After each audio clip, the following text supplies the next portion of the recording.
What's guys, welcome back to the channel. It feels weird to say that. Those of you who have been long-term subscribers of me know that it's been a long while since I recorded the video, but to all the new people that might be stumbling across this video in preparation for the spring 2022 season, still gotta get used to saying 2022, hi, welcome. I'm a British guy who reacts to seasonal-based anime. For my long-term viewers, if you're confused as to why now all of a sudden I'm posting something, there'll be an update describing a bit more of that somewhat soon. Either the same day as this comes out, next day this comes out. I don't know what I'm doing anymore when it comes to my timings, but I wanted to get this video done as kind of a way to ease back into making videos, since this one's going to be a little easier in terms of, like, I can describe things, I can talk about things, it's a bit more open discussion, as opposed to reacting where it's like, I have to concentrate a bit more on the show and get back into the swing of a show because I've been absent from a lot of them for a while. But don't worry, to long-term fans, World Trigger's coming, Symphony is coming, Log Horizon's coming, and some of the other shows that I've not finished are coming. I'll explain more of those in the updates. But spring 2022, brand new season. I gave up on the winter season, I know. I don't feel like I regret that decision just yet. There's not really anything that's super stood out from this last season that I've been dying to watch either, other than some sequel stuff, which, again, I will get to eventually because there are some sequels I'm very much interested in. And some of those will slot into what I'm going to be discussing today because this is my preview for the spring 2022 season. I've done this every season I've cared to actually watch anime for. Obviously, recent events have been a bit iffy. But I've picked out some shows that I'm interested in watching this season. Once again, Friday and Saturday is heavily loaded with shows because that just makes the most sense. That's prime time anime time, right? Like, anime comes out between 10 and 2 in the morning on most days, so doing it on a Friday night when people don't have to work or go to school on Saturday, and the same for Sunday mornings as well, it just makes it the prime time and where every show kind of wants to thrust itself, just to try to get that prime time spot where you're more likely to catch a viewer, whereas certain shows, bigger shows, might be like, you know what, I can pull my own weight so that I can make it work on an off day because my fans are dedicated enough to go for that show, or they just had to settle for it because they ran out of slots and couldn't get their, but didn't have enough money to get to the slot that they wanted. That's also possible. Anyway, here on the West, that doesn't really matter. We can watch it whenever we want on demand because of Crunchyroll. I would say Funimation as well, but the Crunchyroll Funimation merger is now happening, and I believe all brand new shows that would have been split between Crunchyroll and Funimation are now exclusively going on to Crunchyroll now. I believe as part of the merger with Sony buying Crunchyroll, they're actually abandoning Funimation and their brand in favor of the Crunchyroll brand, which genuinely surprised me. I'm glad it went that way, because I think Crunchyroll is the better overall brand, has the better player, has the better website, although I'm not a big fan of the beta. I'm still not using the beta, actually. I haven't checked it in a while, so maybe they've updated some of the things that I personally disliked about it, but I doubt it. Would have heard, I think, if they've changed a lot about it. So yeah, all these I think are going to be on Crunchyroll. If not, I'll have to find alternates. I don't think any of these that I've got listed are Netflix shows, because I know Komi-san Season 2 is coming, right, this season? But that's going to be a Netflix show, and I don't know if they're doing the weekly release, because they did the weekly release last time, didn't they? But the subtitles were off, and I was recommended fan subs, but then fan subs were super slow, because not many people fan sub anymore, because all the official places have got good enough subbing now that fan subbing's not really that big a thing. But yeah, as far as I'm aware, pretty much all these shows are going to show up on Crunchyroll, which is now just easier for everyone. Like, I'm sure the subscription price for Crunchyroll is going to go up a bit, because we now, instead of splitting your subscription across Crunchyroll and Funimation, it's now all on one. So they might justify hiking the price up a bit, but even if they did, I think it's still worth it, really, for what you get.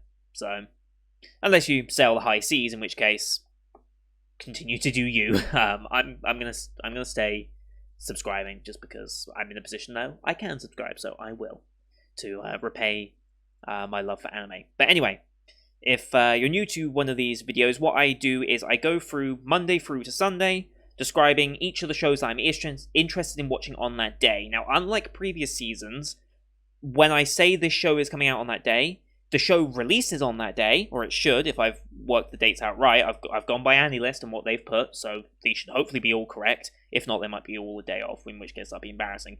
But I've put them all in the day that they should be coming out, and for the first time, that's the day they will release on the channel as well. Normally, if a show came out on a Monday here in the West, I would put the video up on a Tuesday. That way I got Monday, recorded it, uploaded it overnight, ready for Tuesday. I'm doing something different this time. Instead of doing that, I'm going to be putting all my videos intentionally 1 week behind. So if the Monday show comes out on, say, the 4th of April, my video for the episode will come out on the 11th of April. That does sound a little weird. It means I'm always a week behind, but it means I can schedule my videos ahead, and if anything happens where I can't record on that individual day, or I have to push the video back a bit, it means my schedule stays consistent. The videos will always come out on a Monday, I'm always ahead on videos, and if I'm away for the weekend, because I travel up north to see my girlfriend a lot these days, and that usually takes part for 4 days over the weekend where I can't record, it means I can record in the week for the weekend and have videos scheduled whilst I'm away. And so there shouldn't be any interruption on my schedules, and I'm actually going to be ahead on content for once instead of constantly trying to catch up. That was my plan for this season. I'm sticking with it. It does mean some reactions are going to be slightly late. I apologize, but for those of you who don't have a premium subscription to Crunchyroll and just wait for the free versions, this means you now have it in time with that as well. So hopefully, as long as I'm consistent, my viewing metrics shouldn't be too bad. Yes, I'm not going to get that early bird, oh, this episode just came out, feel, but it should hopefully still be consistent enough that it works. That's my plan. If it goes wrong, there's not much I can do about it. I'm just going to stick with it. I don't really have another option. It's the only way I can get content out, especially with issues.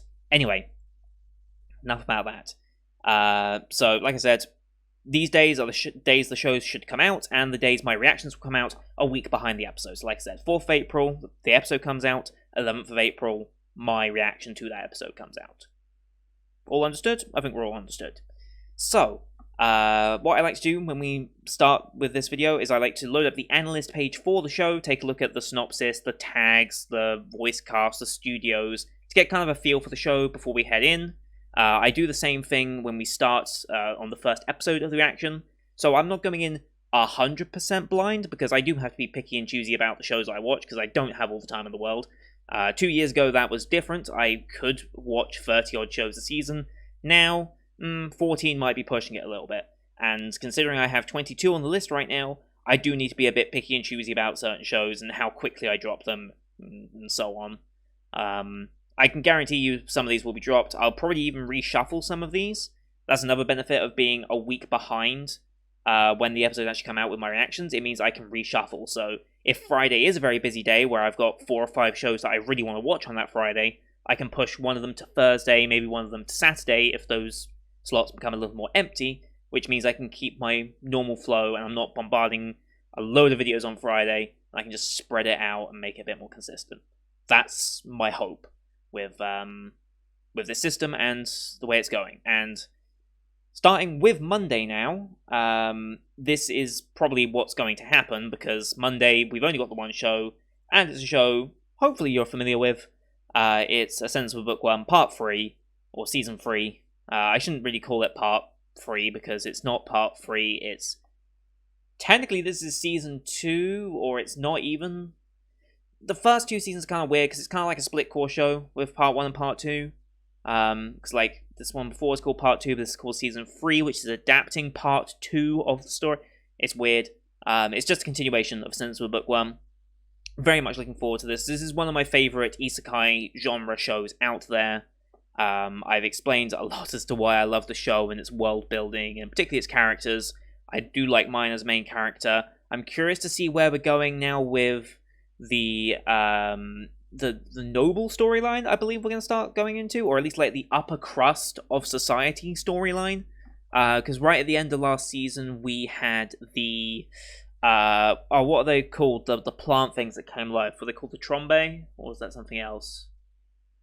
The Trombe, something like that. It began with a T, I think. And we had the attack. Did we No, it doesn't really mention that, I don't think. Yeah, the intense display of man in front of the Knight's Order, that was her healing the land after the Knights had already killed everything, and she was betrayed by one of the Knights, but they got their comeuppance. And yeah, so we've got interest by some nobles now, and I think we're going to start learning a bit more about the upper crust of this society, and obviously continuing the printing press and our books, and getting more books out there, because that is all her ultimate dream. She wants to be able to read.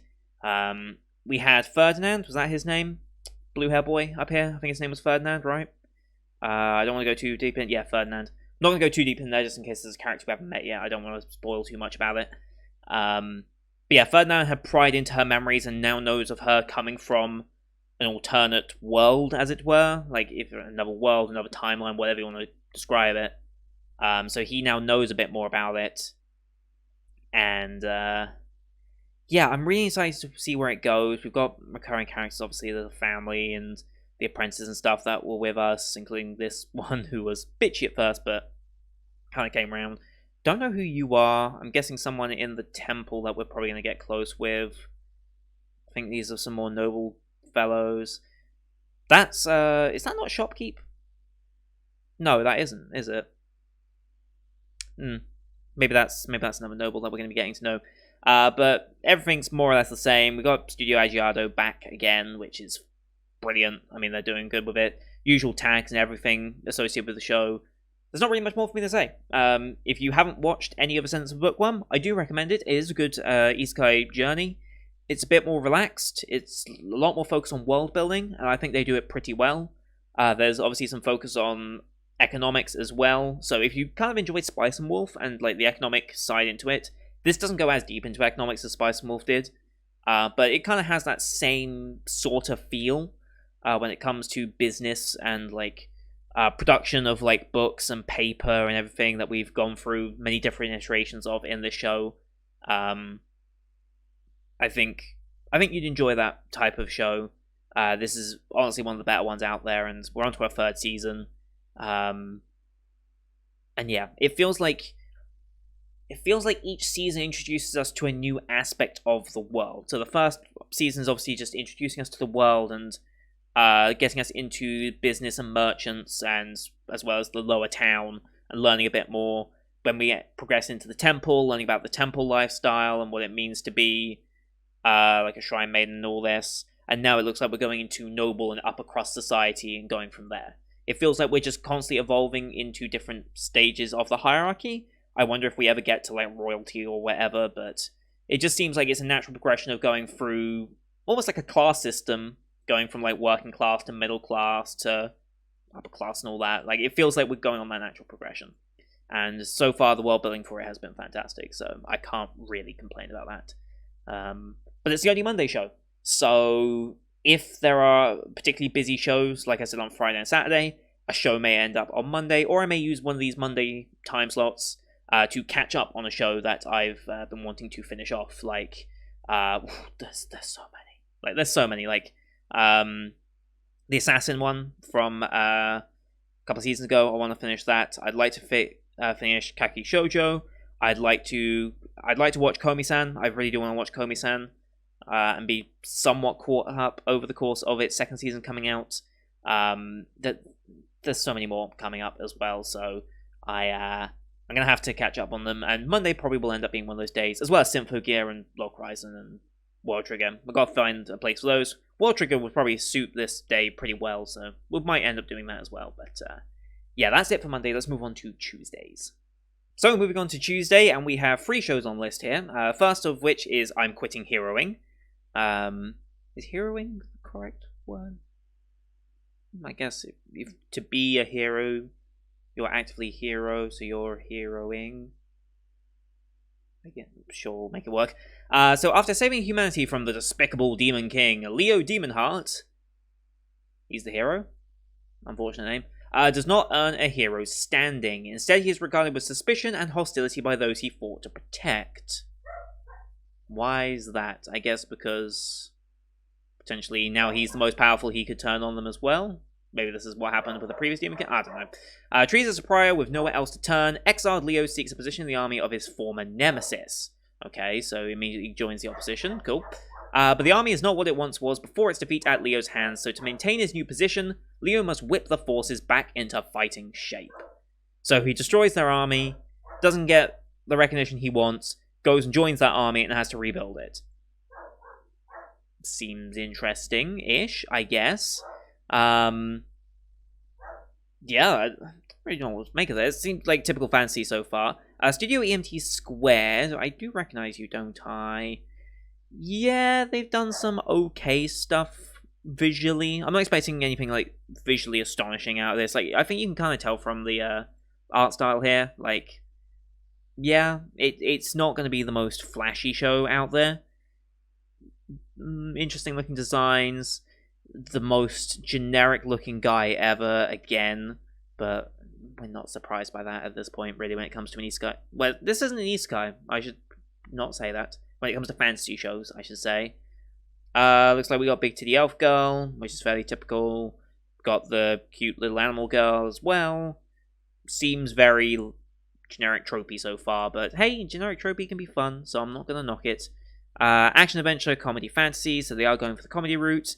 No romance tag or harem tag, although this is listed as an isekai. I don't see anything about this saying it's an isekai, but maybe there is an isekai story in here. Maybe I am right to call it an isekai then. Who knows? I know nothing of the source material, so I couldn't say whether that's actually true. Mechadonna has jumped shows from ReZero apparently. I don't know what she's doing here. Guessing she's on the Demon Lord side, Demon King's side. I'm assuming the Demon King is Demon King still alive? Does that make her the Demon King? I don't know. Decent voice cast as well. You got Kaede Hondo, Yumi Uchiyama. Yeah, decent voice cast. I feel like I should recognize Tetsu Inada. I feel like I'm gonna recognize his voice as soon as he speaks, but whatever. Yeah, looks like it could be a fairly generic fantasy story. Maybe fantasy isekai. We'll see. It's tagged as it, but I don't see anything in the synopsis that gives it away as being an isekai, unless they introduce it in the first episode or not. But starting from the one thing I'll give it credit for, it is starting from a different perspective. It's not the typical hero must save from the Demon King perspective. That's already happened, and now it seems as though it wasn't worth the effort for him, and now he's turning on the people he's saved. But I don't know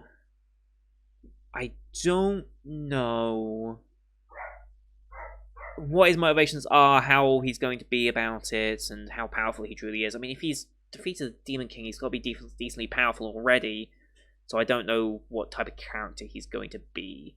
Kensho Ono, I feel like I should recognize your name as well. I don't remember what you've been in. It's been too long since I've seen voice actresses' names, so I don't know where I've heard your voice. I don't know. He doesn't seem like the most overly likable guy in the world so far. I don't have anything that I'm immediately attached to him, but most male characters in anime take a little bit of getting used to. Like, not many of them, especially main characters, immediately sell themselves on you, so I'm expecting it to take a little second for me to really gauge his character anyway. But we'll see. I'll give it a watch. I don't expect this to be my favourite show by any stretch. This might even be a drop, but it's decently popular, so I'm guessing the source material had some following for it to be 11k is not that great, I suppose, but it is an isekai. That always helps. Isekais are popular. We'll see. Next up on the list, we have Tomodachi Game. Creepy kid. I don't know why. We'll get into it, probably. High school student Katagiri Uchi, who values friendship above all else, enjoys a fulfilling life with his close friends Sarogiri Shiho, Mikasa Tenji, Shibe Makoto, and Kokorogi Yutori. Or Yutori, or whatever you want to say. However, after a particular incident, they're dragged into a debt repayment game. Okay, so it's like murder game, I'm guessing. Debt repayment. Do they all have a debt of some kind? Don't seem like they would, but whatever. The only way to beat the Tomodachi game is to not doubt their friends. Impossible. Bound together by solid friendships, the game should have been easy, but is the synopsis just cut off, or The huge public comment, so yeah, it's kind of, will they trust or betray the precious friends? True nature of humanity exposed in the ultimate psychological game. Well, it kind of sets up for like psychological thriller, doesn't it? Voice cast, I know Chiaki Kobayashi, I recognize that name. Otherwise, I don't recognize too many of the names. Yeah, drama, mystery, psychological. I mean, ultimately, like, okay. Someone who values friendship above all else. Yes, that sounds nice in theory, and he'd like to believe that probably his friends also encourage that, but when money's on the line, when your life's on the line, no friendship is without strenuous pressure. Like, friendships are strong until a certain incentive maybe pries that away. It depends on how big the debts are, what the punishment for the debts is. It doesn't really say anything about murder. It just says psychological. I don't think there's any, well, we'll see here. Oh, it's listed as death game. Okay, so yeah, there's probably going to be death. So yeah, if death's on the line, yeah, friendship doesn't mean anything when your life's on the line. If you can save yourself, very few people will actively give up their own lives for the sake of someone else. So yeah, people will turn on each other pretty quickly. I mean, just look at the faces of the image. Like, I'll even give you a better look. I mean, just look at them. Like, yeah, do these all look like 5 friends that are going to help each other through all these issues? No, they're not going to. I have no idea what the deal is with this kid. I don't know if this is meant to be like some like game master to this whole thing. I don't know why game masters always have to be like small creepy little things. I don't get it. Maybe because it's something that's traditionally meant to be like seen as cute and like unintimidating, and is now suddenly has power over your life or something. I don't know if there's just meant to be like a switch up in that regard, and that's why they keep doing it. But oh well. This is by Okaruto Noboru, who haven't done the best things ever. Yeah, again, it's not good. This does look like a bit of a departure in style from their other stuff, so that could be interesting. It does look like it's going for a darker style. Except for the kid. Never mind. I'm kind of interested to see how the art will look in this. Anti-hero, yeah. LGBTQ themes. I'm guessing one of the characters is potentially bi or lesbian or gay. That's going to be interesting. Don't find that too often in these types of shows, and I don't know why that is necessarily relevant in this type of game, unless it depends on how they're repaying their debt. Are they trying to escape their debt, or are they trying to repay? I mean, it's a debt repayment, so they're probably having to do things to repay their debt at the expense of others. So by doing something to repay their debt, they're making someone else's debt worse, or denying someone an opportunity to do their debt. I'm assuming, otherwise... I am curious as to how... they're going to do this. I'm not usually a huge fan of death game type shows. I mean, I've watched Danganronpa, I've watched Mirai Nikki, I've watched Darwin's Game. I've enjoyed them, don't get me wrong. They're not my go-to for a show, but yeah, I'm curious. Is what I'm trying to say. I'm curious as to what this is going to go. Because if it is going for more the psychological effects than the gore and the horror and the shock value, that's the one thing I don't like. I don't like shows that think shock value alone is enough to really sell their horror and their like theming. Like, you need more than just shock value. Like, having a bit of shock value every now and then to keep people on their toes, great, love it. But you can't just rely on that. Same with like jump scares in like horror. Like, jump scares are great when you catch people off guard, but just having that general sense of uneasiness is what makes a horror so good, in my opinion. If you're just going to go with cheap jump scares all the time, you're probably lacking something that you have to rely on jump scares just to keep your audience engaged. So, anyway, that is Tomodachi Game, and now to something completely different for our final show. Birdie Wing Golf Girls, sorry. Yep, we're watching girls play golf. The story centers on 2 young women golfers named Eve and Aoi Amawashi. Are they sisters, or is one just known as Eve and doesn't have a surname? Or is it Eve Amawashi and Aoi Amawashi? Judging by this, I'm guessing not. I'm guessing maybe Eve is foreign, judging by the fact that she's a blonde girl with no surname. I'm guessing she's probably like American or something. American coming to play in the Japanese league or something along those lines. It seems kind of typical. The two come from completely different backgrounds, again, that would kind of support that, and have the completely opposite play styles, and together they will shake the world of golf.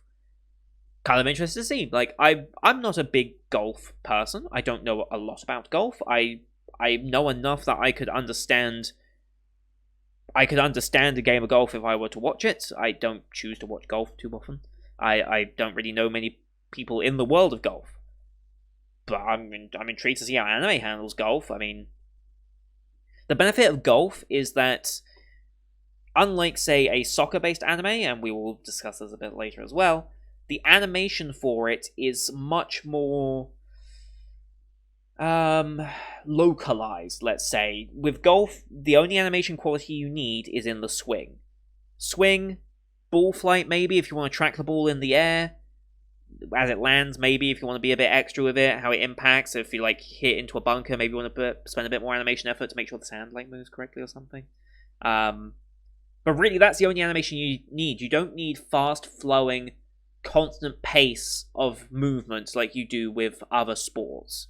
So that should make the animation's job a bit easier, and it probably does allow itself to be more character focused than other sports.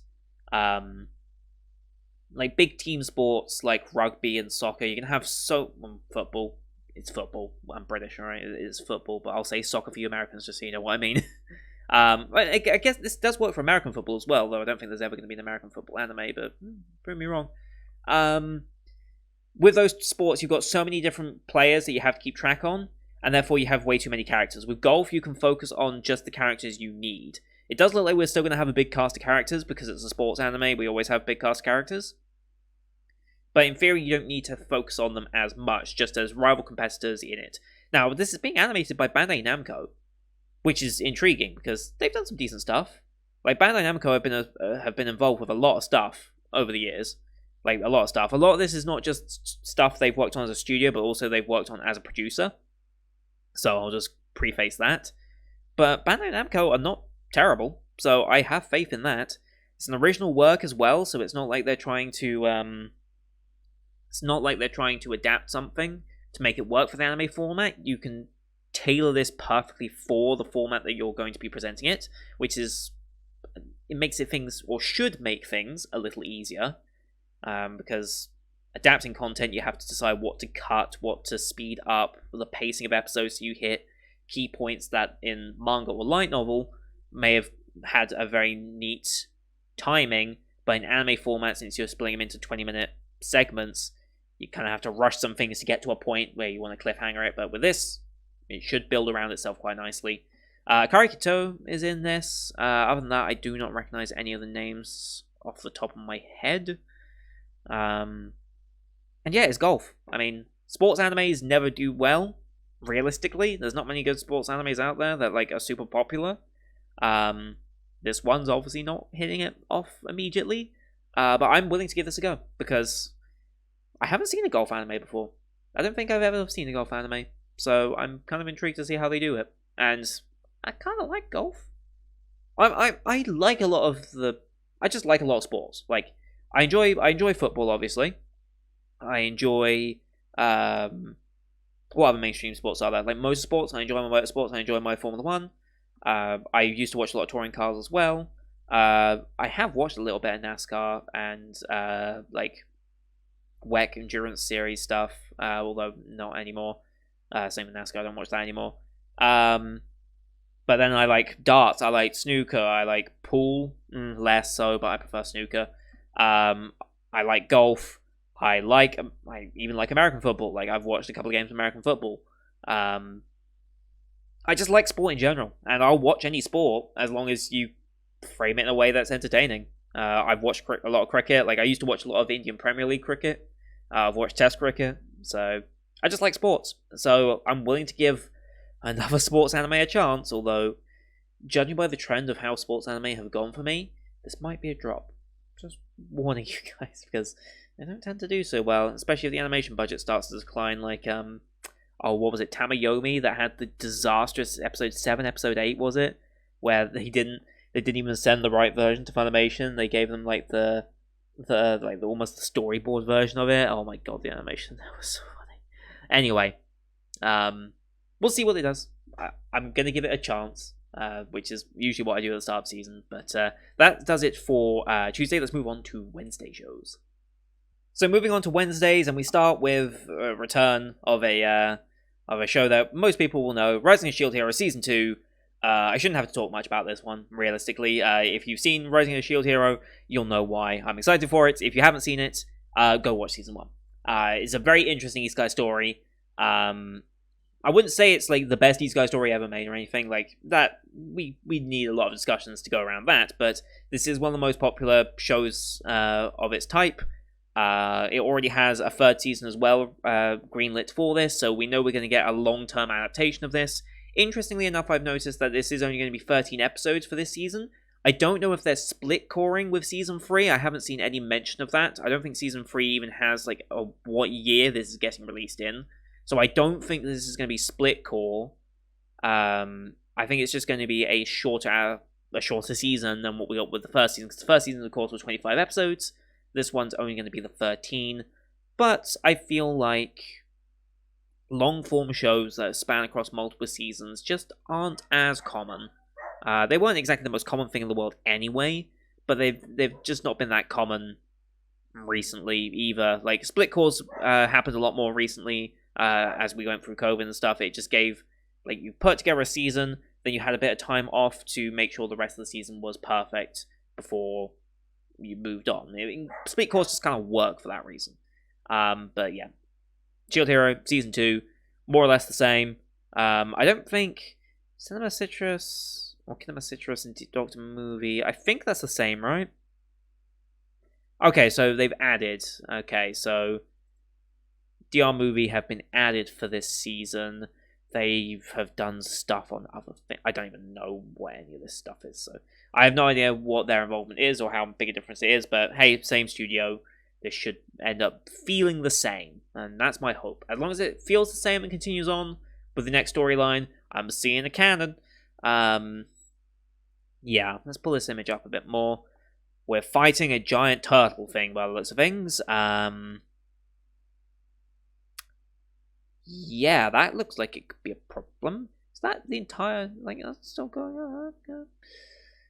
Yeah, okay. Main enemy of the season, I guess. Maybe? I don't know. Looks like it could be a bit of a problem. I do need to read up a bit more on what happened last season, and maybe rewatch a few bits of last season as well, just so I'm fully up to date with the story and our characters, because it's been a while since Season 1. When did Season 1 finish? That was, end of 2019, well, mid-2019, so it's been, what, 3 years? It's been 3 years, huh?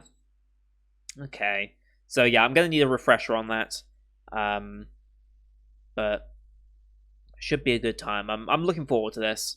It's been a show I've been looking forward to since they announced it was getting sequels, and I hope it continues on the way it did, because I very, very, very much enjoyed it. Next up, we have the greatest Demon Lord is reborn as a typical nobody. Oh god. Alright, so this is potentially another drop along lines, we'll see. But as the most powerful entity of all time, the Demon Lord Varvatos, I hate your name, thinks life is a big fat snore. I mean, yeah, when you're not being challenged by anything, yeah, life gets boring. When he takes matters into his own hands and decides to reincarnate, he calibrates his magical strength to be perfectly average. Fine. But there's no way he could have predicted that everyone in the modern world would be weak as hell, which means he is totally overpowered once again. Oh boy, okay. OPMC. Reborn under the name Ard. Okay. He has ladies falling over him, the royal family begging him to become the next king, and an ex-minion insisting on killing him. But Ard has a one-track mind, and he won't stop at anything to achieve his ultimate goal. What is that goal? That is the question. What is his ultimate goal here? Like, if he wants to be perfectly average in the world, what on earth does he want to be? Does he still want to rise to the top, just not as easily, and prove that he is him that's able to do it, not just because he's powerful? I don't know. I don't know what his ultimate goal is in this, and I like the fact that they haven't told us what his ultimate goal is, necessarily, because it means we now have chance. Action, ecchi, fantasy, romance makes sense. Looks like we've got 2 main girls here that are going to be falling over him, although I'm sure that's going to be much, much bigger. Harem, obviously, that makes sense. Yeah, this is going to come down to what type of character Ard's going to end up being. Yeah, it does depend on what type of main character he ends up being. Yes, he's OPMC, but it depends on his personality as to whether I'm going to like him or not. Because if we take Anos, yeah, Anos was his name. I loved his character despite being an OPMC. Like, I loved the way his character behaved. Like, he had a swagger and he had a confidence about him that was very refreshing for a character in his position. I mean, interested to see how he turns out here. Fairly generic look. We got the magics. Looks like you're demonic. Looks like potential elf as well. Both got elf ears, but looks things. Yeah, looks fairly typical. Nothing stands out. But yeah, I mean, it is Silverlink and Blade. What was Blade again? What did Blade do? They've worked on. Okay, they've worked on a few bits here and there. Silverlink, if you don't know Silverlink, you should do. They've done a lot of stuff, and a lot of stuff that I've enjoyed. So like Dungeon Black Company, Jahi, Villainess. There's Misfit. This is the other one I was talking about earlier. Bo3. I need to watch Bo3 season 2. I need to remember, when is that coming out?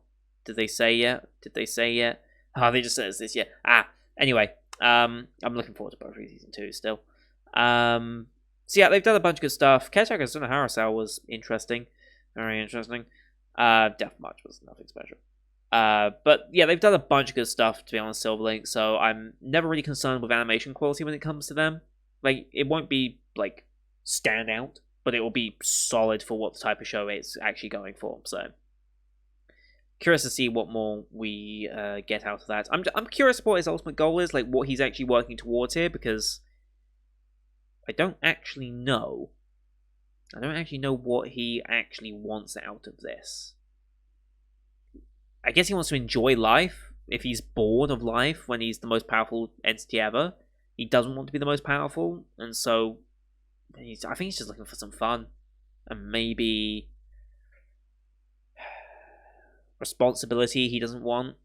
Like, becoming the next king, he probably doesn't want that responsibility. He doesn't want to be the most powerful, I guess. But then what does he want to do? I am intrigued. We'll see where that goes, and that'll determine whether I actually continue the show, as what type of character he ends up being as well. Like, if he's a whiny guy, I'm gonna probably drop it pretty quickly. If he's smug, that can work. It just depends on how he moderates that smug. That's what Anos did very well. But yeah, intrigued, but not expecting a miracle or anything. Show number 3. This is Deaimon. I'm not quite sure how to pronounce that one. Let's see. Nagamu Irino returns to his Kyoto home for the first time in 10 years when his father is hospitalized. Nagamu is eager to take over Ryokusho? Yeah, Ryokusho. The family's Japanese sweet shop, but he's instead asked to be a father figure to Itsuka Yukihira, the girl everyone calls the successor. So he's left. The father gets ill, and obviously she's being seen as the successor to this sweet shop. Interesting that he's eager to take it back over if he left 10 years ago. I'm assuming that maybe something happened with the family dynamic that warranted him leaving 10 years ago, or he had an opportunity that he wanted to pursue. Maybe there is a little bit of tension in the family there, I don't know. I'm curious to see what ends up happening between him and Itsuka in this instance. Like, is he going to be resentful? Is he going to be angry at the fact that she gets this opportunity and not him? Is he going to try and stage her up, and like make her not look as good, or is he going to start out like that but then grow to like her? He asked to be a father figure, so it's just slice of life, food seinen. This might end up being a father type character then. I did wonder How old is she meant to be in this instance? She looks like she could be young, but it's Japanese anime. She could be 40 for all I know. Obviously not, because he's meant to be the father figure, and there's no way he's in his 50s. Or even 40s. Probably not even 30s. He might be pushing somewhere in his 20s at this point. He probably left like out of school at like 16 or 18 or something, and then went on to pursue his life, and now he's come back. If I have to guess, I genuinely don't know how old she's meant to be.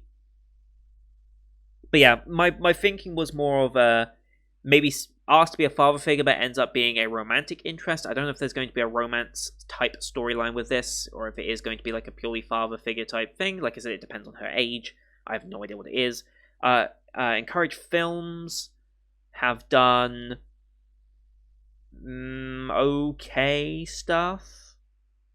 Yeah, they were involved in Sympho. Producer. Well, they were part of the studio that worked on the original Sympho. Interesting. Well, they didn't work on any future seasons, so they obviously didn't bag their position too much. They've done some okay stuff. Let's just go with that then. I do kind of like the art style. It's simple. Don't get me wrong, it is simple, but it's got that, like... It's got a little bit of charm to it. I don't know why. Just had a little bit of charm to it. So I'm kind of curious to see what that ends up being. Yeah, slice of life show. Could be chill, could be... If it is like a father figure type show where we're like raising someone, looking after someone, it could be like a very wholesome type show. And I would not be opposed to that. A wholesome type show like that, a cutesy type show, relaxing.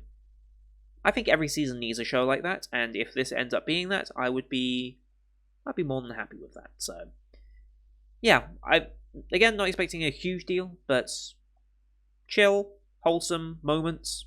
Looks like this could be a good bet for that. Finally, show number 4, RPG Fudousan. The story begins 15 years after the Demon King was defeated and the world has become peaceful. Again, we're going after the end of Demon Kings. We're not following a story that kills the Demon King. We're coming after it. Kotone, who graduated from school and became a magician, inquired the kingdom-affiliated RPG real estate in order to find a new home.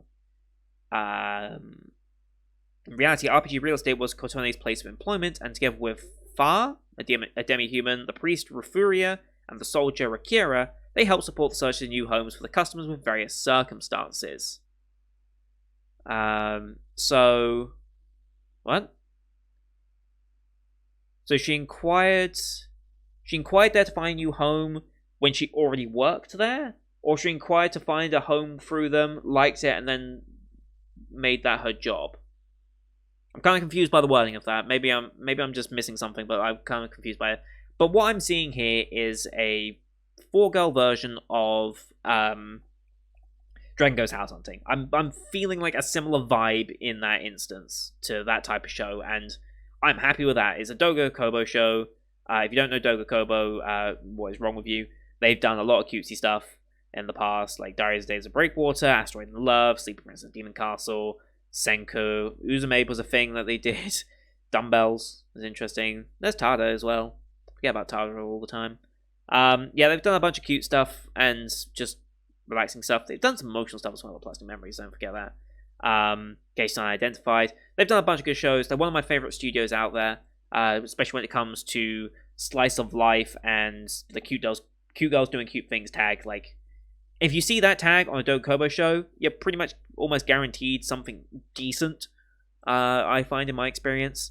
4 main girls helping homeowners, focusing on real estate. Like I said, it's a Dragon Ghost House Hunting show, but just focused around 4 girls instead of the dragon and I've forgotten his name, but the one character I absolutely loved from that show.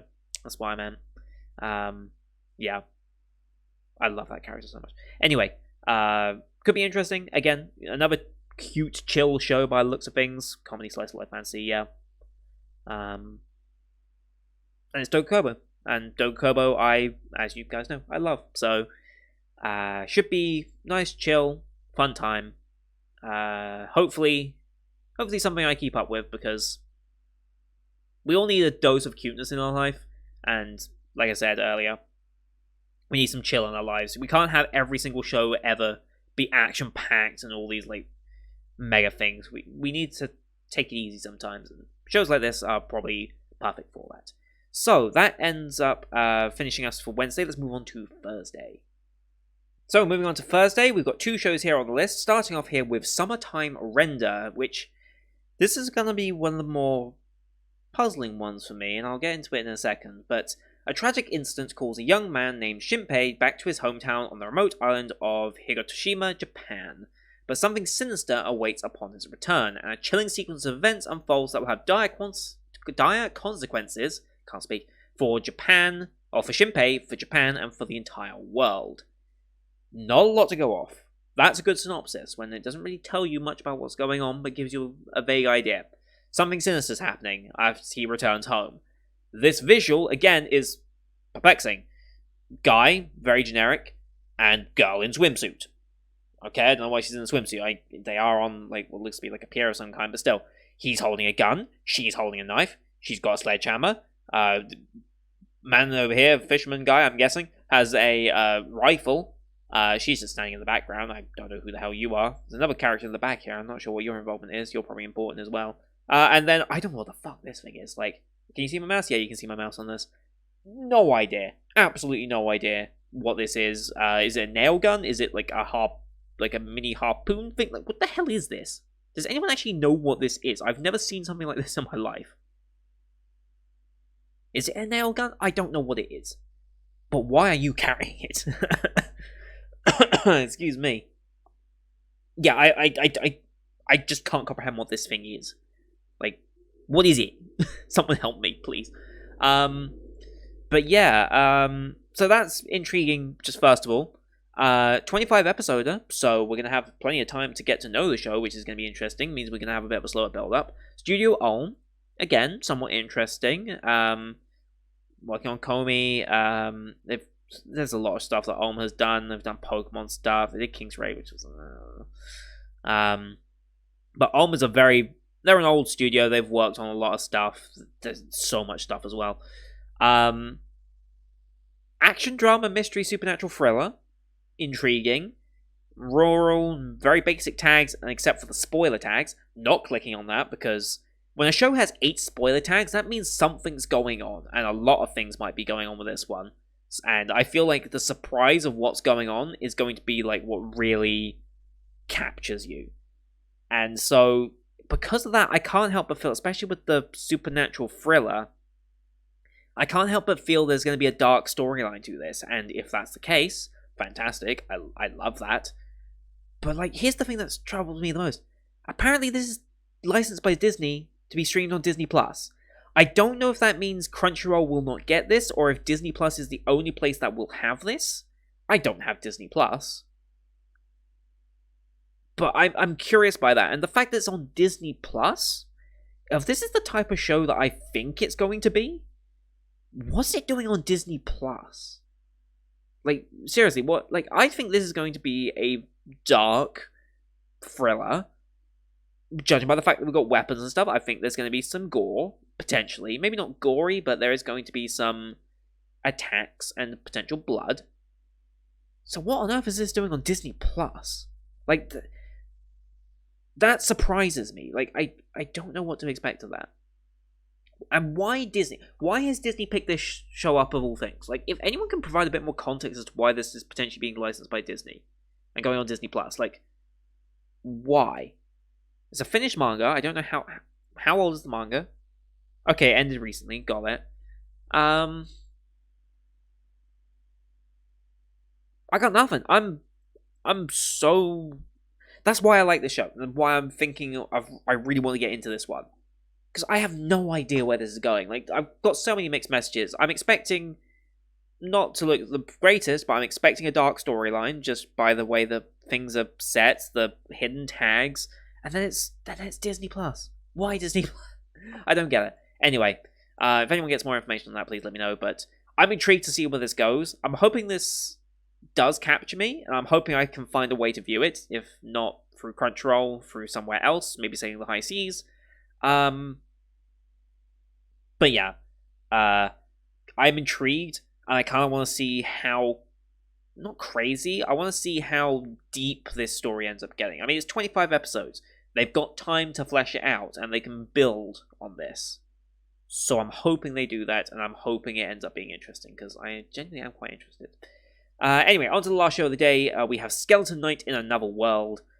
Ainz apparently has changed class or something, I don't know. One day, a gamer played video games until he fell asleep. That's me, I've done that a lot.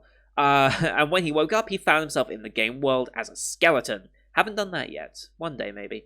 Equipped with the powerful weapons and armor of his avatar, but stuck with his frightening skeletal appearance. Ark, that's way too close to Ainz, has to find a place for himself in this new fantastical land. All his hopes for a quiet life are dashed when he crosses paths with a beautiful elven warrior, setting him on a journey full of conflict and adventure. So yeah, I'm getting Overlord vibes from this. Massively Overlord vibes from this. It's a bit too close, honestly. I can't help but feel there might be some inspiration in there. Then again, this might be older than Overlord, who knows? Like, it's hard to say. I'm sure so many people will make that comparison, and that's all I'm going to say about it, because I'm sure this is going to deviate from Overlord massively by the time we get into the first episode, probably. Nice to see Ifaros back, though. I'm excited to see that. I like her as a voice actress, so nice to see her show up again. Yeah, like, it's Isekai, obviously. CGI tag has me a little worried. I hope they don't go too hard on the CGI on this. But yeah, it looks like typical Isekai fantasy, with some Overlord elements. Who's doing this? Studio Kai and Hornets? Who the hell are Hornets? Studio Kai, we've watched before with Super Cub. God, I love Super Cub. I want a second season of Super Cub, or a show similar in feel to Super Cub so badly. Oh god. So yeah, Studio Kai, whatever. Hornets? They helped with Satellite on Somalia, and that's it, huh? That's the only thing they've done. Okay, I know nothing about them. If anyone has any more information, please let me know. Yeah, Isekai fantasy storyline with Skeleton as a main character. I like that it's not a human main character. That's cool. I'm curious to see where they go with that. Looks like we've got a little follower as well. What do they say? A beautiful elven warrior. I'm guessing that's probably this one. So big titty elf girl. Again, like, we'll tick that trope off as well. Like, you got an elf girl on the show, make a big titty, everything's fine in the world. Potential animal girl here as well, but looks more ninja, stealth-like. Yeah, I'm curious to see where this one ends up, I guess. But I don't really have much more to say on it. Again, it feels like it could be generic. I don't know how much I'm going to get into it, but give it a chance, as we do with everything this season, and see where we end up. But that's it. It's going to do it for Thursday. Now we move on to the busy days with Friday. So, first busy day with Friday, and we have to start, of course, with probably one of the most anticipated shows for me, Kaguya-sama Season 3, Ultra Romantic, by the names of this season. Yeah, I mean, Kaguya-sama, one of my favourite rom-coms of all time, probably. I mean, that's not an exaggeration. Anime by A1 Pictures, I mean, do I need to say anything? I mean, when I'm talking about a third season of a show, I don't think I need to speak more about the show than necessary. If you have not seen this show, what are you doing? Like, if you like rom-coms, you have to watch this one, basically. This is one of the better rom-coms out there, by far.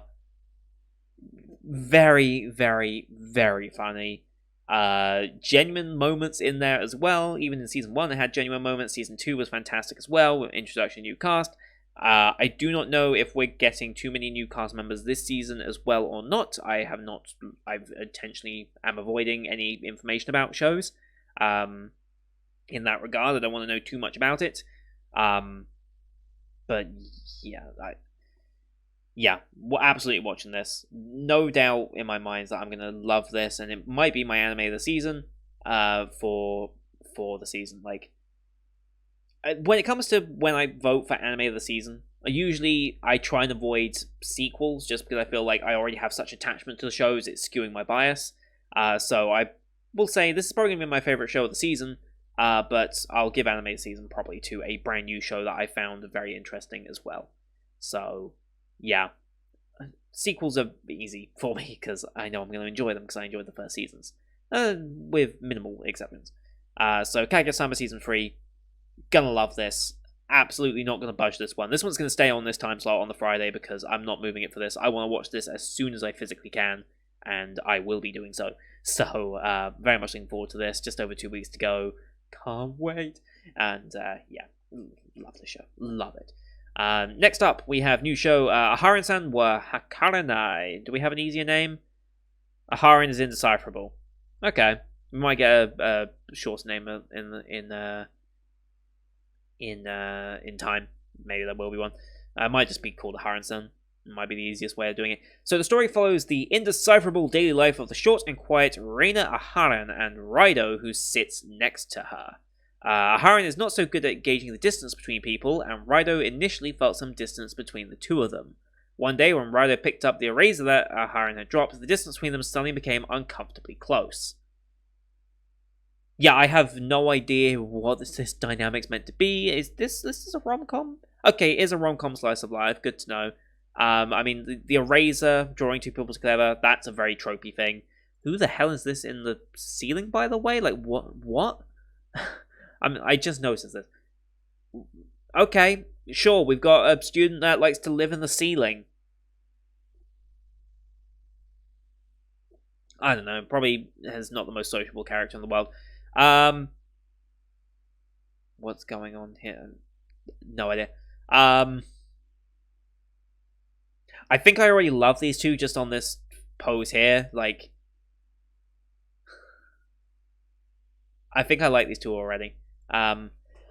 Excuse me. Inori Minase as our main girl. That's a good signing. Mao's in there. That's good. Wow. Okay. We stacking this voice cast, huh? We stacking. Okay, that's good.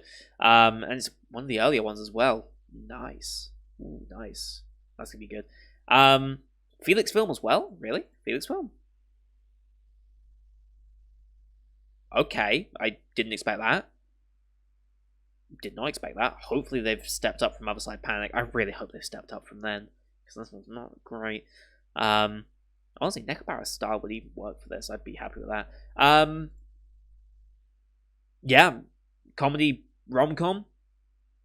I feel like I like these two characters already, just by the dynamic that I'm seeing in just these few images. I feel like I'm going to like their dynamic immediately anyway. It just seems goofy, is like the best way to describe it. It feels like it could be a very goofy show, and I'm all about that. Yeah, I'm all about that if it does end up being somewhat of a goofy show.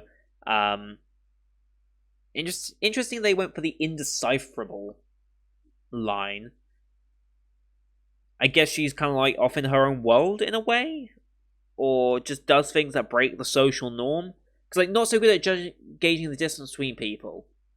Is that literally she can't gauge the distance because she has sight issues, or just she can't read social cues, or is it both? Like, when you talk about the distance between people, are we talking physical distance, or are we talking like social distance? If you know what I mean. So,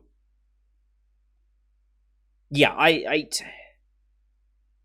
I feel like I'm going to love that dynamic. I feel like this is just going to be a goofy show, and I'm all about that. Not a huge side character showing here, but enough that we can have some interactions with them as well, which is good.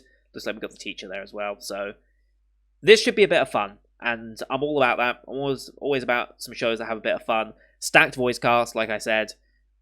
This could be a very, very good show. Like, honestly, if you said this was a Dogu Kobo show, I wouldn't have batted an eyelid. It feels like it could be one of their types of shows. But Felix Film grabbing it is going to be interesting. I'm curious to see how far along Felix Film has come. So that's going to be a nice little test for them as well. But yeah, I think I'm going to enjoy this one.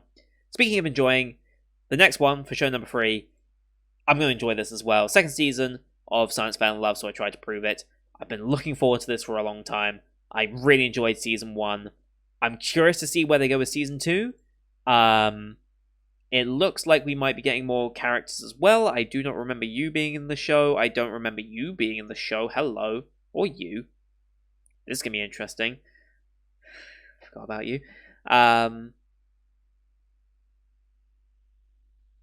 yeah, I'm so excited to have these characters back. I'm so excited to see where we go with this. It is the same studio, right? Zero G, same people. Yeah, same people behind it. Should have the same feel.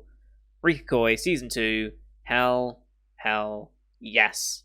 I'm looking forward to this. I'm really looking forward to this. I love the first season. I want to rewatch the first season before we get into this as well. Haven't got long. It is another one of the earlier shows of the season, starting on the first. But I do want to rewatch season 1 because there were so many good moments out of season 1. Very funny, and still had that good connection as well. It still had like an actual like emotional connection to it, and kept it like feeling like you genuinely rooting for these characters, which was nice. Yeah, I'm so happy. Like, we're getting some really good sequels this season. Like, are you kidding me? Like, we got this, we got Shield Hero, we got Kaguya-sama. Like, there are some really good sequels this season, and I think there's another one. I think there was another sequel I've got on my list, but I can't remember what it was, or if I've already talked about it. I do not remember. Maybe there was, maybe there wasn't. Oh, Bookworm. Bookworm. How can I forget Bookworm?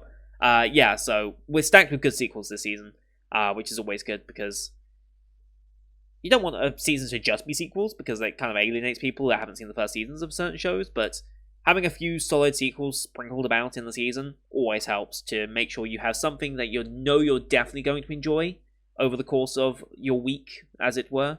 And then you can sprinkle it in with some new shows that surprise you. So, very excited for this.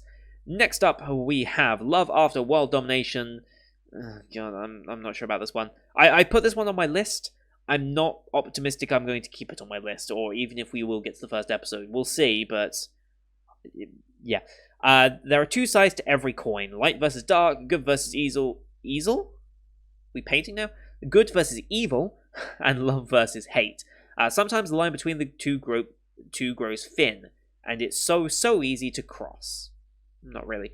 So it's no surprise that Fudo Aikawa, aka Red Gelato of the Gelato 5. Why the Gelato 5? Is he meant to be a Power Ranger with that suit? Like, what the hell? And hero to all people, just may have happened to fall for the villainess and member of the shadow organization Gecko, Desumi Magahara. But when opposites like these attract, there's more than a few obstacles to their love. What's a pair like this to do? Honestly, I have no idea.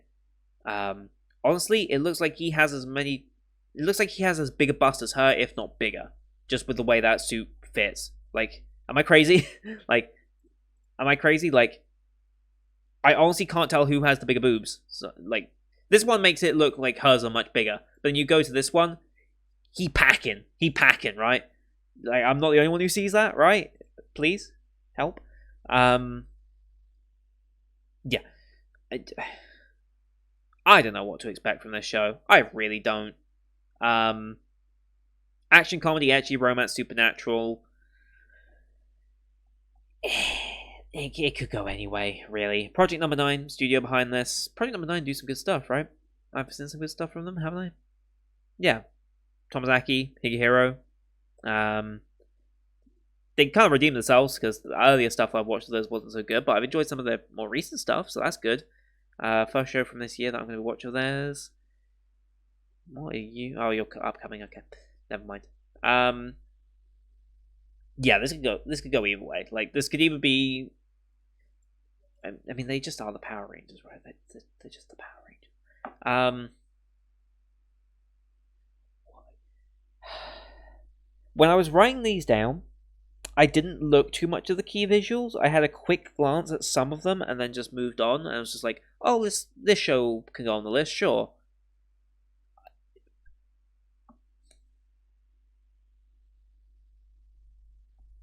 Yeah. Okay, so it's the Power Rangers versus Fantasy Evil. Sure. Yeah, okay, we'll see what we'll see what happens with this show. I have no idea. At this point when I was writing these shows down, I was like, sure, why not? Who knows what happened? This will either end up being one of my hidden gems of the season, or it'll be something I drop fairly quickly. We'll see. It's going to depend on the brand of humor and how ecchi it is, because I like ecchi in the shows, but most shows tend to over focus on the ecchi and forget they're doing anything else other than that. And like, if you're focusing on the ecchi too much, you might as well have just made a porno and made a hentai. Like, seriously. Although, I'm finding a lot more anime that want to be hentais but don't want to commit to it. It's happening a lot more recently, I've noticed. Anyway, that's Love After World Domination. This could go either way. And then final show of the day, The Executioner and Her Way of Life. When interdimensional travelers from an otherworldly land known as Japan appear, ooh, very otherworldly, they often bring death and destruction. That's just humans in general. It's up to executioners like Mune to track and exterminate the lost ones before they wreak havoc. Interestingly, so we're not being invaded here in the real world by otherworldly visitors. We are from the perspective of the otherworld, and people from Japan isekaiing in here and causing havoc for us. Wonder why that is. Webano encounters a beguiling lost one named Akari. It's bloody business as usual, until Mune discovers Akari can cheat death, that is, so cannot be killed. Or at least not in the conventional way that is used to being killed. Even so, Mune has a job to do, and she's committed to her executioner's mission come hell or high water, provided her newly stirring feelings don't get in the way. Okay, so she's going to start falling for the lost one that has come through in attempting to kill her. Call me crazy. How can you go from wanting to kill someone to loving them? I hope they don't make it that quick. I know it's possible. I think more insane things have been attempted over the course of anime. Let's not be around the bush on that. But it's kind of a weird, like, I must eliminate you and murder you to, ooh, I like you. So, I guess if you spend time with them and realize they're not... Like, here's the thing. These lost ones apparently are causing death and destruction to their land. If Akari is not bringing that, then it means they spend more time together and less suspicious and more sympathetic, and then maybe allows the romance to kick in. It's not listed as romance, though. So, it's listed as bisexual, but there's no romance tag. Interesting. Mouse again. Yuri's there. Do some voice cast. You reached there. I feel like I recognize you again as well. Yeah, this could be interesting. I mean, looking at the visual, I kind of like the character designs, I'll be honest. I do kind of like them. Got just like a chain girl as well. I'm guessing this is Akari? Right? Yeah, this is the Akari, because she's the only one that's not with a weapon. Everyone else is an executioner with their weapons and such. Why are you carrying a book? Are you like a mage? Are you like a sword mage or a dagger mage? Because that's not a sword, that's a dagger. A little long for a dagger. Maybe a tiny short sword or a long dagger. Don't know how big she is. She might be tiny. Who knows? Yeah. I'm intrigued to see where this goes. I'm curious about people from Japan coming and bringing death and destruction. Is that intentional? Do they know they're doing it? Or what's going on there? I'm intrigued by that aspect of the story, because that is kind of different. Don't see that too often. And then beyond that, just see where the characters go and how likable the characters are. That really ultimately will depend on whether I like the show or not. I think that's about all there is to it. Yeah, I don't think there's much more I can say about that. So that does it for Friday. Let's move on to the Saturday shows.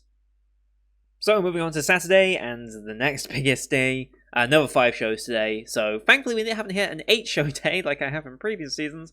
But it's still busy to have 2 5 shows back to back. First of all, though, we have Spy X Family. Probably the most anticipated show of this season. Like when it comes to brand new shows, excluding the sequels, obviously. This is the only show I've seen mention of all the shows this season, so I'm guessing it is going to be fairly popular. Everyone has a part of themselves they cannot show to anyone else. Fairly true. At a time when all nations of the world were involved in a fierce war of information happening behind closed doors, Ostania and Westalis had been in a state of cold war against one another for decades. I'm guessing Westalis is on the west. If Westalis is to the east of Ostania, I'm going to be so amazed. The Westalis Intelligence Service's Eastern Focus Division, WISE, yeah, if Westalis is focused to the east, they are on the west, shock, sends their most talented spy, Twilight, good name, on a top-secret mission to investigate the movements of Donovan Desmond. Doug Dimino? That was a bad joke, don't Don't give me any credit for that joke, please. Don't say anything. Chairman of Estonia's National Unity Party, who's threatening peace efforts between the two nations. Okay. National unity, so I'm guessing kind of like they're nationalists. Duh. The mission is known as Operation Strix. It consists of putting together a family in 1 week in order to infiltrate social gatherings organized by the elite school that Desmond's son attends. Okay. Twilight takes on the identity of psychiatrist Lloyd Forger. Forger. And starts looking for family members. But Anya, the daughter he adopts, turns out to have the ability to read people's minds. Whilst his wife, Yor, is an assassin. With it being in each of their own interests to keep these facts hidden, they start living together while concealing their true identities from one another. World peace is now in the hands of this brand new family as they embark on an adventure full of surprises. Yeah, very interesting, just in the premise of it all. Obviously, the daughter knows exactly what's up with both of these, and she can read their minds. I wonder if... See, here's the thing with mind reading. It depends on how they do it in their lore. Do they know that their minds have been read? Like, I mean, this is a kid, right? So how good is she going to be at concealing the fact that she knows something? Like, kids don't exactly have the best poker faces in the world most of the time. Most of the time. There are exceptions. So... they probably can figure it out as well, but they're meant to be a normal family. One is the most talented spy for Westalis, one is the assassin, and this kid can just read minds. Doesn't seem like she has any innate abilities of her own that other than mind reading, but even then, it's a very well-rounded group for missions like this, so it could be interesting. Also, fun fact, split core show. Part 2 has already been announced. It says second half. So I believe this is going to be split core. They haven't actually said when this is releasing. I'm going to assume it's going to release in the fall 2022 season, which is when does that start? October? Yeah, that starts October, right? So I'm assuming this will probably air in October, if I had to guess. And they want to keep it split core. But Cloverworks and Wit Studio working together. That's very interesting. Wit Studio, I love Wit Studio's work. They've done some very, very, very nice stuff. Where are we? Rank of Kings I need to continue on with. I wanna finish this and get into this show properly. Vivi, I love that show so much. The music of that show still gets me. Where else are we? They've done some more stuff. Where else are we? There's After the Rain. I knew there was one more. Ancient Magus Bride, yeah. And they've done some Attack on Titan stuff as well, of course. So yeah, I love Wit Studio's style. Cloverworks, hit or miss, I think it's fair to say. A lot more miss recently, although apparently Dress Up Darling has done very well. There's Shadow's House. I'm scared. Wonder Egg. Horimiya was good. Oh, less about that one, the better. We forget this happened, alright? This never happened, okay? This didn't happen. And then Millionaire Detective, I love that show. So yeah, this is an interesting combination. Clover and Whip working together. Lots and lots of tags, but that's because it's a popular show. A lot of people will be tagging every single little individual thing about the show. People are obviously rating it massively already, even though it hasn't even come out. I don't know why people bother doing this. I guess just in anticipation, because they've read the source material, more than likely. But this does look very, very interesting. I'm always intrigued by a show that does something like this. Good studios behind it. VA-wise, I immediately do recognize Saori Hayami, but otherwise I don't know these names off the top of my head. Yeah, I don't recognize them off the top of my head. But, like, a spy type, like, it kind of reminds me of World's Finest Assassin in, like, the spy espionage bits, but World's Finest Assassin is a very different feel from this show, I think. I think they're going to be quite distinct from each other, so I think that maybe isn't a fair comparison. There's no other recommendations for this one yet, are there? No, people aren't likening it to any other show just yet. I'm kind of curious what other shows that people would say this is more like, especially when it comes to the manga. Maybe the manga has done it? Interesting that Kaguya-sama? What? Huh. Oh, I guess Kaguya-sama, the original season of that is kind of like that. Fair enough. Way of House, but... Hinamatsuri, really? Or are people just recommending other really highly rated manga at this point? Like, those two kind of throw me off. Way the House Husband, again, kind of throws me off. It didn't. No, it kind of mixes the common. Okay, fair. Fair enough. Yeah, I think I'm going to enjoy this one. I'm hoping that this isn't overhyped. Fortunately, I'm absent from the hype. I don't really have much stake in this. I'm just looking for some good shows to watch this season. So I think I'm not going to go into this overhyped. I do have some expectation. Good studio. It seems decently popular, and it seems like a very interesting premise. So I do have some expectation going in, but not like I'm expecting this to be like one of the best of the season or anything, although this could easily be one of the best of the season. I mean, it's already creeping into the top 500 most popular of all time before it's even aired, so it's doing pretty well for itself, let's put it that way. But yeah, I'm excited. I'm excited to see where this goes, and like what kind of dynamic we end up pulling out of this. So. Next up, Shikimori's Not Just a Cutie. Oh boy. The ultimate heartthrob girlfriend appears. Naturally unlucky high school student Izumi's girlfriend is his classmate Shikimori. She has a beautiful smile and kind personality and always seems happy when she's with Izumi. She's a pretty, cute, and loving girlfriend. But when Izumi's in trouble, she transforms into a super cool heartthrob girlfriend. Fun lies the cute and cool Shikimori, Izumi, and their good friends never end. I have no idea what that even means. Like, what do you mean she turns into a super cool heartthrob girlfriend? What does that mean? Like, I don't know. I don't know what to expect. That I really don't know what I'm expecting from that. I don't know. I genuinely do not know what to expect. It's a Dogakobo show. We talked about Dogakobo earlier today as well. Not quite the type of show I would have expected, but on the plus point, this is a rom-com, right? Yep, rom-com slice of life. I'm so happy we're getting more into rom-coms where we have pre-established relationships. We're not constantly searching and building up towards starting a relationship. We're in the relationship, we can explore that dynamic more. I'm so happy more shows are starting to do this, because I love rom-coms and traditional romance stories as well. I love the build-up to falling in love with each other and getting to that moment, but I want to go beyond that moment as well, and not enough shows focus on that or even get to that point. So having a pre-established couple, big plus for me, and it gives me much more interest in the show than I otherwise would. I'm curious what this transformation thing's all about.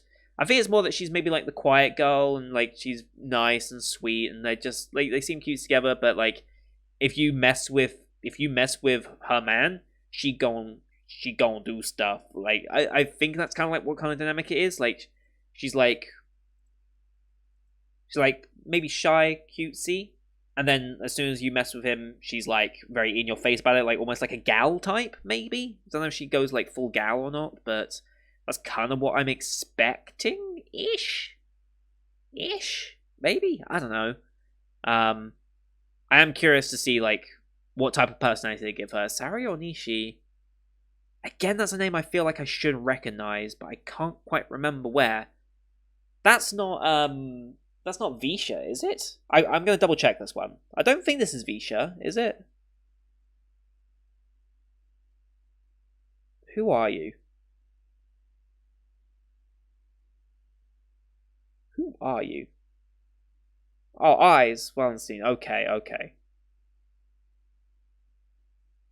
So yeah, Eyes.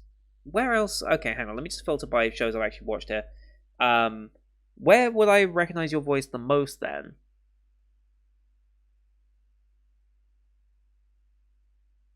I don't really know where her voice is jumping out for me the most then. I guess from Eyes Wallenstein, right? Yeah, it's gonna probably be Eyes then. Okay. Interesting. I didn't think it was Visha, but for some reason I thought it was Visha. Oh, I've clicked off of it. Oh well, interesting the show. Next up, first show on the list, Couple of Cuckoos. Oh boy. I forgot about the show on the list. Mixed up with another family's child as a baby. Yeah, we're going there. High school student Umino Nagi is finally meeting his biological parents. On the day of their meeting, he happens to encounter Amano Erika, a high school student at a prestigious and wealthy girls' school. At her request, he's half forced into pretending to be her boyfriend so she can avoid marrying her fiancé. Typical. However, not only were they the babies who have been mixed up, they're also engaged to each other. Huh? What? What? What? Oh. Okay, so she didn't know her fiance, and he ends up being the fiance, so he's to pretend to be her boyfriend so she can get out of the fiance, even though he is the fiance. Sure. Right, okay. Loving parents of both families officially recognize their engagement, and the couple begins living together. Nagi is in love with his classmates, Sagawa Hiro, and Erika is determined to rebel against her father, so the couple agree not to get involved with each other. The mixed up and chaotic romantic comedy starts now. Okay, let me get this straight with the dynamic here. Okay, so Nagi and Erika have been switched, and they're now in different families. But Nagi is in love with Sagawa Hiro. Who the hell is that? Is that... I don't know. Who's the third girl? I'm guessing the sister, judging by the fact they share a surname, but she hasn't been mentioned in the synopsis. Okay, so we got some weird... Okay, we got some weird all over the place romance stuff happening. Okay, this is going to get entangled quite quickly. Rom-com. Okay. Okay. Right. Sure. Okay. Yeah. I forgot about this. Right.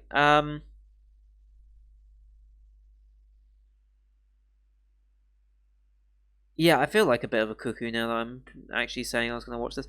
Yeah, this could go anywhere. Like, oh god, I don't. Why are they holding eggs? I guess because they're cuckoo eggs. Why are we leaning into the cuckoo bit? Why is the cuckoo so significant? Never mind. I'm not a big fan of the designs. I'll be honest. I'm not a big fan of like.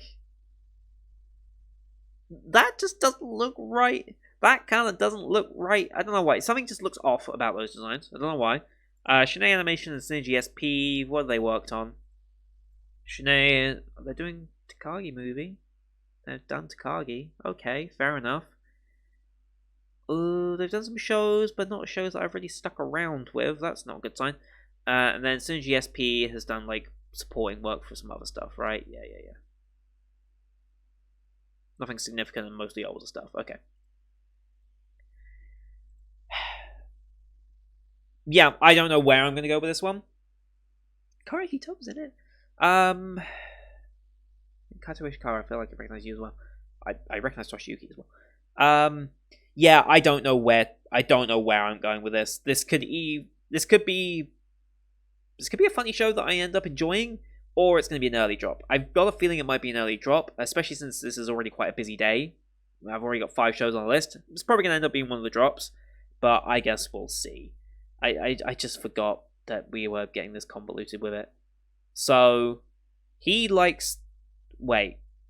Hang on, which one's which? This is the one... Okay, so this is his fiancé that she wants him to pretend to be her boyfriend, not realizing he already is the fiancé, but he's got a crush on her, and then the sister apparently gets involved as well, judging by that tag. Sure, why not? Let's just make it harem. Why isn't this just tagged as harem? Like, why isn't it not? Or is it... I guess love triangle or love quadrilateral is probably more accurate here, isn't it? Maybe. I don't know. I don't know what I'm going to say about this show. I'm just going to watch it and see what happens in the first episode, see if I like it or not.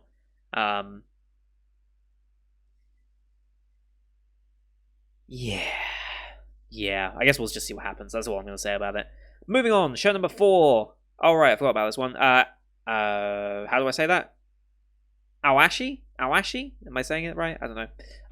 So, Ashito Aoi is a young, aspiring soccer player from a backwater town in Japan. His hopes of getting into a high school with a good soccer club are dashed when he causes an incident during a critical match for his team, which results in their loss and elimination from the tournament.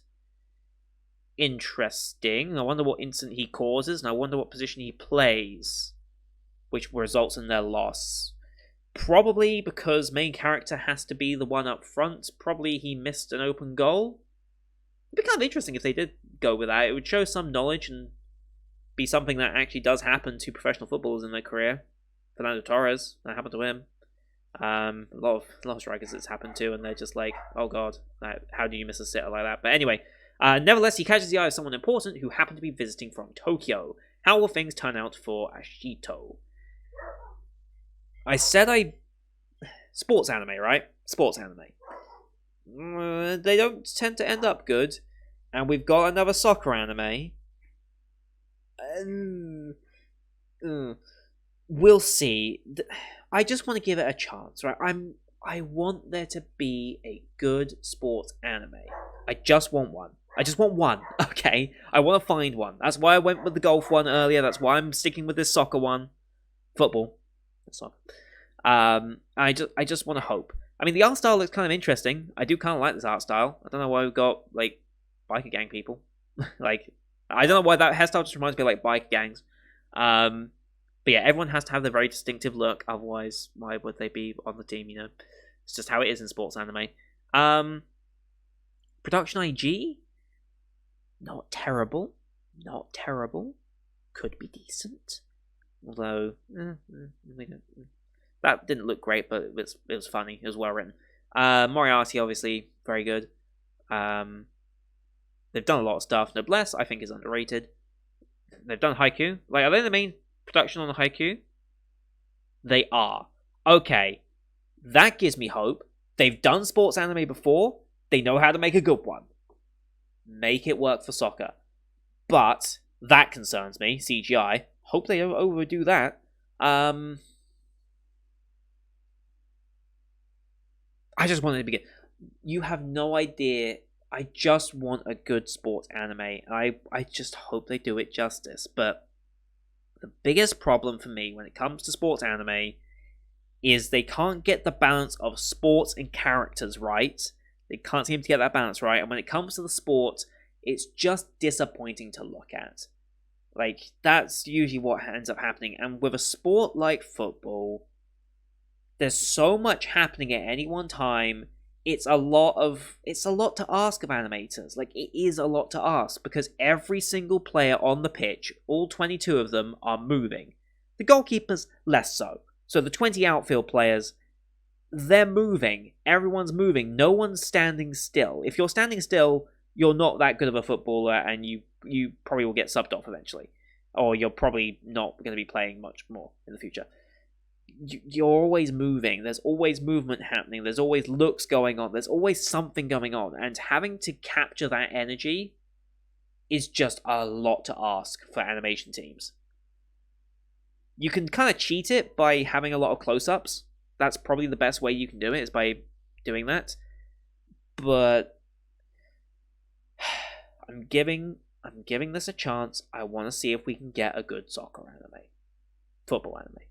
I'm just hoping we can get one. That's all I'm asking for, alright? I'm just hoping we can get a decent one. Like, it doesn't have to be the new Haikyuu and have to be, like, amazing. Just solid and looks decent. That's all I'm asking. That's all I'm asking of this show. But we'll see if it happens. I want to see if they can get a team dynamic right and show some actual knowledge of the game as well, because I feel like knowledge of the game doesn't come across too well. What was the last soccer anime I watched? What was the last one?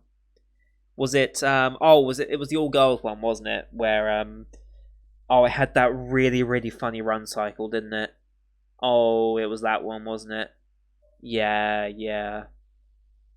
Oh my god, I forgot that existed. Anyway, I'm just hoping this is good. I just want a decent sports anime. That's the only reason I kept it on the list. I just want a decent sports anime. If it's not good in the first 2 episodes, it's gone. But I'm holding out hope, and foolishly, I think, at this point. Finally, oh god. I forgot about this one on the list as well. Crap. Anyway, Kunoichi Tsubaki no Mune no Uchi. The story centers on the titular Tsubaki Kunoichi, the best student in her school. She lives in a village of women with the rule they cannot have contact with men. However, she has a curiosity about men that she cannot reveal. This is a hentai. This is a hentai synopsis, right? Like, it just is, right? Like, surely, like, right? I'm not crazy for thinking this just sounds like a hentai, right? But at the same time, I have a morbid curiosity as to what's going on. I don't know why they're all lolly designs. We'll go with it. We ninjas as well, apparently. We ninjas. lolly ninjas curious about men. Oh god, I'm digging a hole deeper for myself, aren't I? Cloverworks is doing this as well. I don't... I'm just morbidly curious, alright? I have to know what on earth this is meant to be. That's the only reason it's on the... I promise, FBI, please. It's the only reason it's on the list. I'm just morbidly curious as to what on earth they're going for here. Alright? That's it. I know I said it sounds like hentai. I'm not here for that reason. Alright? Let's just clear that up. I'm just curious as to what on earth this is. Alright? We cool? Okay. No. I did forget I put this on the list. So yeah, this could be an early drop. Who knows? I know nothing about this. If anyone has read the manga and thinks my hesitations might be justified or unjustified, please let me know. I'm curious if anyone's actually heard of this series. I'm actually very curious now. Please let me know. Yeah, we're going to leave that before I get into trouble. So that's it for the Saturday shows. Right? Saturday shows? Yeah, Saturday shows. Moving on to the final day of Sunday. So, moving on to Sunday, final day, 2 more shows to go through.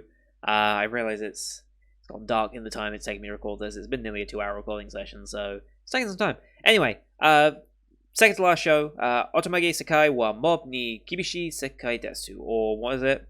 Trapped in a dating sim, while Otomege games is tough for mobs. So Mob Seika seems to be the hashtag, so we're going to call this Mob Seika from now on, probably. Or Trapped in a dating sim, or something along those lines. Office worker Leon is reincarnated into a particularly punishing dating sim video game where women reign supreme and only beautiful men have a seat at the table. But Leon has a secret weapon. He remembers everything from his past life, which includes a complete playthrough of the very game in which he is now trapped. Very My Next Life as a Villainess style, don't you think? Watch Leon spark a revolution to change this new world in order to fulfill his ultimate desire of living a quiet, easy life in the countryside. Yeah, okay. I didn't see this in the first time I put this on the list. What on earth's with the mecha? Okay. We mecha now, apparently. We got the magic. Kind of expected. It's a fantasy show, probably. Why mecha? Don't know. We even tagged as mecha in this? I don't even know.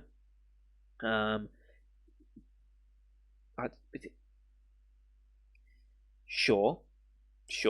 I'm at the point now where I'm just going to not question things. Action, adventure, comedy, drama, fantasy, mecha, romance. You know, the typical tags that all go together.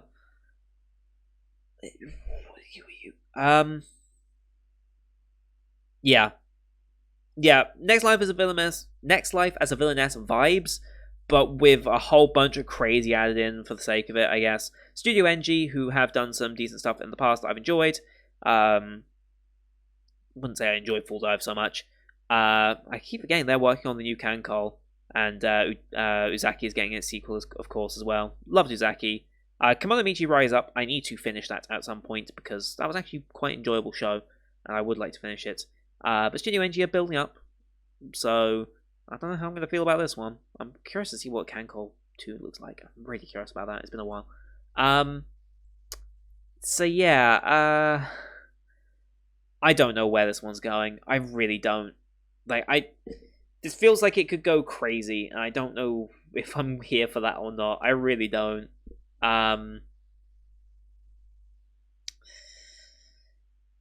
Yeah. There's not really much more I can say about it. Like, what more can I say? Nice to see Fudousan back again. She's getting more and more roles, climbing up the ladders. I mean, I say she's climbing up the ladders. She's voice of new JoJo, right? So I don't know why I'm saying that. Like, she's like some up and coming star. Like, she's already there. I'm glad that we got one of her earlier roles though in I forget the name of the show. What's the name of the show? Where is she? Obviously she's Hibiki there, but like, where was the one that released Erapio? There she is, from Budokan. This is the role that made her really stand out for me, and I think made her really stand out as a voice actress.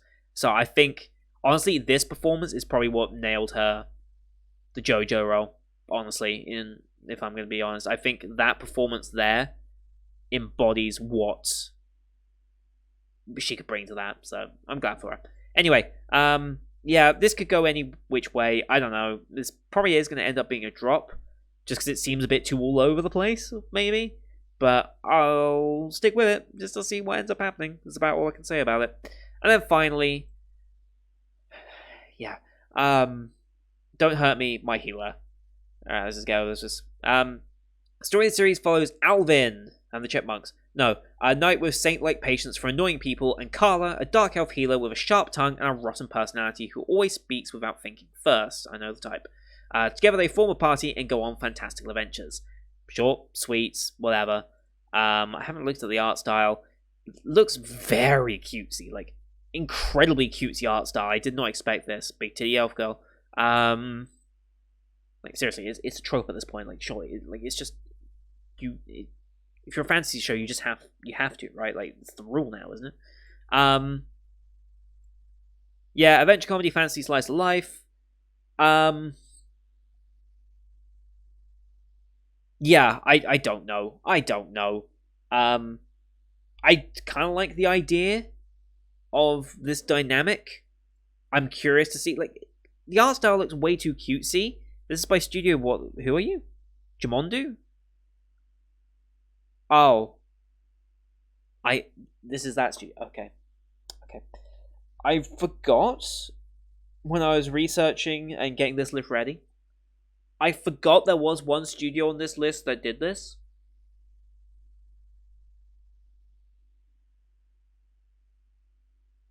Hey, they were involved in place to place. Although I think this is when they were producing, not as a studio. I think they were producers on these ones. They weren't studio, but on these ones. Well, for those of you who have been looking for some new material, I will just put those three out there if you want to check them out. God, it's been 5 years.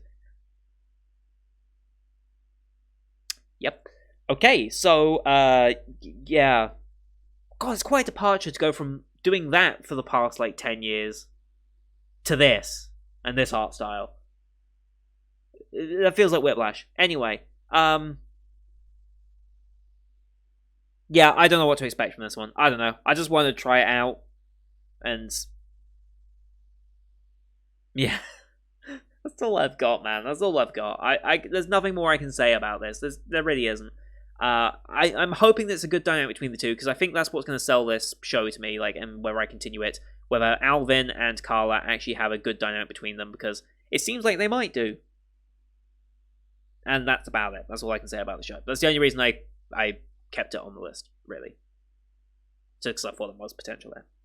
But anyway, that, at long last, after nearly a 2-hour recording session, that is the spring 2022 season for me, and what I intend to keep an eye on, starting off. Obviously, there's going to be some drops in there. At least 5 of those shows are probably going to be dropped, at the very least. I think I'll probably even drop more to make it work for my scheduling. But with my new schedule idea of putting myself intentionally a week behind, I think I'm going to be on top of things, and I'll actually be able to keep up with things. Thank you if you've stuck around all this while to the end of the video. I very much doubt many people have, because with these types of videos, I don't expect a lot of people to watch. Like, these do end up being somewhat decent view videos, but I think it's people jumping around to find the show that they want me to talk about and see how I react to it, and whether I'm going to be reacting to a show that they're interested in. That's usually what happens with these videos. But if you have made it this far, thank you for watching. If you are one of my longer-term viewers, don't worry. Shows will be returning in the midst of that. I will talk more about those as we get on. In the build-up to the spring season, since we do still have just under 2 weeks to go until that spring season, I will be starting to get ahead on other content so that I can mix that in between, like for series that I need to catch up on, such as Sympho Gear, Lock Horizon, and World Trigger being the 3 main ones, and then some of the shows that I've been really wanting to finish out of previous seasons as well. I'll be going and talking about those in a separate video, like I said at the beginning. So thank you everyone for watching. Hope you enjoyed it. Feels good to be back. I think this is the first time I've sat down and recorded in 3 months, so feels weird to be back, and my throat's not too happy with the fact that I did a 2-hour recording session as my first session back, but hey, what can you do? It had to be done. So thank you everyone for watching. Hope you enjoyed this video, me talking about the season, and I'm hoping you're looking forward to the new season as well. I very much am. And for the first time, I think every show I'm going to watch is going to be on Crunchyroll, or, well, no shows I'm going to watch are going to be on Funimation, because Funimation is pretty much gone now. That's crazy to think. So, yeah, we'll see how that goes. But thank you everyone for watching. Until next time, see you guys later.